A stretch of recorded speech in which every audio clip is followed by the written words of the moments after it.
ये तो हमारा दुर्भाग्य है और सरकार की तानाशाही है। आप ही बताएं कि शिक्षक का काम क्या है, लेकिन सरकार की इस नीति के कारण कि 20 साल से जो शिक्षक सेवा दे रहा है, आज सरकार का ये शिक्षक ही नहीं है। पैर से जमीन खिसक जाएगी।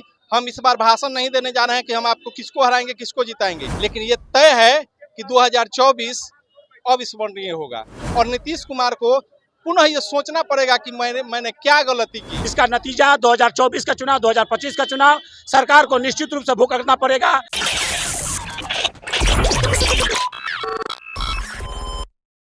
नमस्कार, मैं हूं अनूप नारायण सिंह और आप देख रहे हैं बिहार टॉक के डिजिटल प्लेटफॉर्म को। सदन में सरकार और सड़क पर शिक्षक, आज इन लोगों को गर्दनी बाग में हाउस अरेस्ट किया गया है और लगातार जो खबरें आ रही हैं जिसको लेकर अभी विधानसभा स्थगित हो गया है 2 बजे तक। जब 2 बजे फिर सदन में लोग जुटेंगे तो फिर क्या कुछ होगा, इस विषय पर हम बात करने के लिए कई सारे शिक्षक नेता हैं जो बिहार के कई इलाकों से आए हैं। क्यों बार बार लाठियां खानी पड़ रही है आप लोगों को? ये तो हमारा दुर्भाग्य है और सरकार की तानाशाही है, जिसका नतीजा है कि शिक्षक को जहां विद्यालय में होना चाहिए, शिक्षक आज सड़क पर है। आप ही बताएं कि शिक्षक का काम क्या है, पठन पाठन करना, पढ़ाना, लेकिन सरकार की इस नीति के कारण कि 20 साल से जो शिक्षक सेवा दे रहा है, आज सरकार का ये शिक्षक ही नहीं है, तो ये कितना दुर्भाग्यपूर्ण बात है। चुनाव प्रभावित होगा 2024 का लोकसभा। हम भाषण नहीं देने जा रहे हैं, लेकिन ये तय है कि 2024 अविस्मरणीय होगा और नीतीश कुमार को पुनः ये सोचना पड़ेगा कि मैंने क्या गलती की।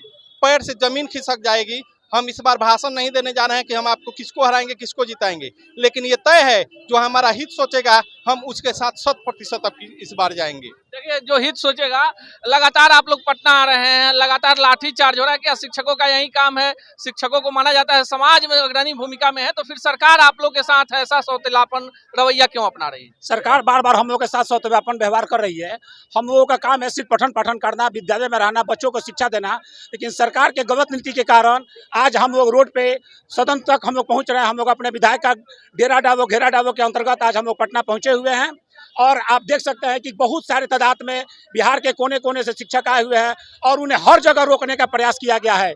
हर जगह उनको रोकने का प्रयास किया गया है। इसका नतीजा 2024 का चुनाव, 2025 का चुनाव सरकार को निश्चित रूप से भुगतना पड़ेगा। यह शिक्षक का ही देन है कि आज हमारे तेजस्वी यादव मुख्यमंत्री बने हुए हैं। शिक्षक एक साथ सुर से सुर मिलाकर उनको वोट देने का काम किया और उन्होंने वादा किया था जब हमारी सरकार बनेगी या हम सरकार में आएंगे तो निश्चित रूप से शिक्षकों के साथ उनका जो भी मांग है, वाजिब मांग है, समान काम समान वेतन यानी राजकर्मी दर्जा निश्चित रूप से देंगे। लेकिन अभी तक उन्होंने ऐसा नहीं किया और विदेश घूमने का उन्होंने काम कर रहा है, लेकिन ऐसा नहीं होना चाहिए। अगर सरकार हम लोग के साथ रहेगी तो देखा जाएगा, लेकिन तत्काल तो ऐसा दिखाई नहीं दे रहा है। देखिए, लगातार शिक्षकों से हम बात कर रहे हैं, जिस तरह के हालात हैं कभी भी लाठी चार्ज हो सकता है। आपको लगता है शिक्षकों पर लाठी चार्ज उचित है? भाई, नीतीश कुमार के बारे में कोई पूर्वानुमान लगाना बड़ा कठिन है। वो आदमी बिल्कुल, उनकी नीति, नियत, चरित्र सब जगजाहिर है, सारी जनता जान चुकी है। बिहार की जनता भी अब उनको पूरी तरीके से परख कर और खूब अच्छे तरीके से जान गई है और मुझे लगता है कि नीतीश कुमार की ये तानाशाही नीति ज़्यादा दिनों तक रहेगी नहीं। बिहार अब उनसे मुक्त होना चाहता है, बिहार अब आगे बढ़ना चाहता है। इस दलगत पॉलिटिक्स से आपकी ना कोई नियत है ना कोई नियति है। जिसको गाली देते हैं उसके बाद आप सत्ता में आते हैं, फिर उसी के साथ गठजोड़ करते हैं, तो कहीं ना कहीं बिहार की जनता इसमें मूर्ख बन रही है। अफसोस इस बात का है। चलिए, कई सारे शिक्षक नेता हैं, अगर लाठी चार्ज हो जाता है तो अगला रुख क्या होगा आप लोगों का? लाठी तो चार्ज होना ही है। इनकी नीति ये है कि शिक्षकों को मार के डराया जाए, धमकाया जाए और डर के शिक्षक उनको वोट दे।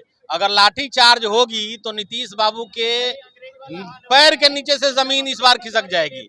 सारे शिक्षक अबरी बार मूड बना लिए हैं कि नीतीश बाबू या तो हमें राजकर्मी का दर्जा दीजिए, नहीं तो आपकी लुटिया गोल है इस बार। शिक्षक एकता अब लगातार देख रहे हैं किस तरह से शिक्षकों का आंदोलन जो है एकदम शांतिपूर्ण तरीके से चल रहा है। सदन में हंगामा है और शिक्षा मंत्री इस पर जवाब नहीं दे रहे हैं। दूसरी तरफ विपक्ष जो है इस मुद्दे को लेकर बिहार में एक नया राजनीतिक शगुफा शुरू करने जा रहा है। अब ये देखना दिगर होगा कि जब 2 बजे सदन में मुख्यमंत्री होंगे तो शिक्षकों के मुद्दे पे क्या बोलते हैं। ग्राउंड जीरो से लगातार इस खबर पर हमारी नजर है।